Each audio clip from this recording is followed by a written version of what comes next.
korban penahanan ijazah UD Sentosa Sil melaporkan 3 akun penyebar info lowongan kerja yang diduga melakukan tindak pidana penipuan ke Polda Jatim.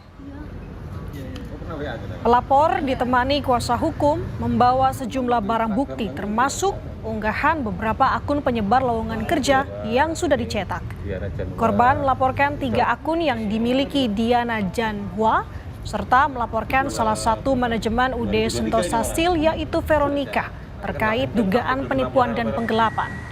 Pasalnya dalam unggahan di media sosial akun lowongan kerja tersebut, pemilik akun mengunggah lowongan pekerjaan perusahaan lain.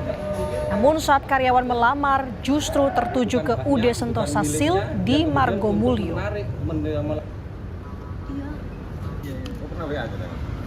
Ada 3 dugaan tindak pidana yang terjadi yang kita laporkan. Yang pertama adalah dugaan tindak pidana penipuan, di mana bahwa ada akun-akun media sosial, ada 3 akun. Yang pertama adalah akun Facebook, kemudian akun aplikasi Kita Lulus, dan akun Instagram yang melakukan pengumuman lowongan pekerjaan.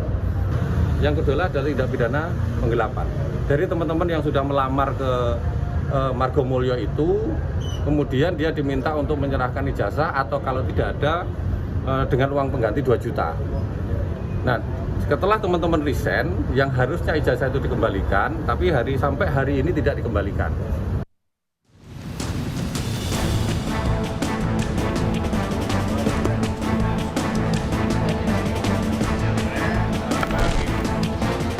Kasus penahanan ijazah ex-karyawan Sentosa Sil di Surabaya, Jawa Timur semakin pelik. Buntut peristiwa ini, Wali Kota Surabaya menyegel salah satu gudang dan kantor Sentosa Sil di Pergudangan Margomulyo, Surabaya. Penyegelan gudang UD Sentosa Sil dilakukan setelah ditemukan sejumlah pelanggaran aturan yang berpotensi membahayakan keselamatan lingkungan dan masyarakat sekitar. Wali Kota Surabaya meminta seluruh perusahaan di Kota Surabaya menaati peraturan sehingga tak membuat gaduh Kota Pahlawan. Perusahaan apapun di Surabaya harus mentaati izin dan guyup, tidak membuat gaduh. Dan ternyata perusahaan ini tidak ada tanda daftar gudangnya. Sehingga hari ini kami tutup. Kami sudah berkoordinasi dengan Kementerian Perdagangan. Karena itu saya selalu katakan, ketika berusaha nang Surabaya, ojo nate nglarani wong nang Surabaya. Kalau gawe perusahaan nang Surabaya, maka taati peraturan yang ada ditentukan oleh pemerintah. Begitu.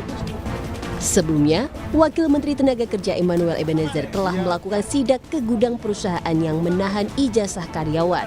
Wamenaker meminta penjelasan pemilik usaha dan meminta agar ijazah karyawan yang sempat ditahan dikembalikan. Wamenaker sempat terlibat adu argumen dengan pemilik perusahaan. Namun, pemilik perusahaan membantah telah menyimpan ijazah para karyawannya. Ijazahnya di mana sih, Mbak?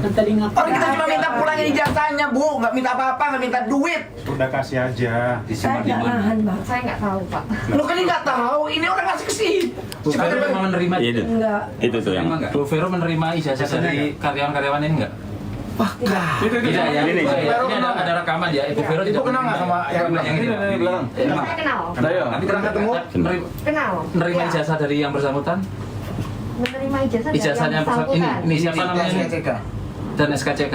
Waktu daftar. Vero, kamu nanti berbohong, kamu kena kamu loh, Vero. Vero, ini banyak hati-hati. Ini akan menjadi.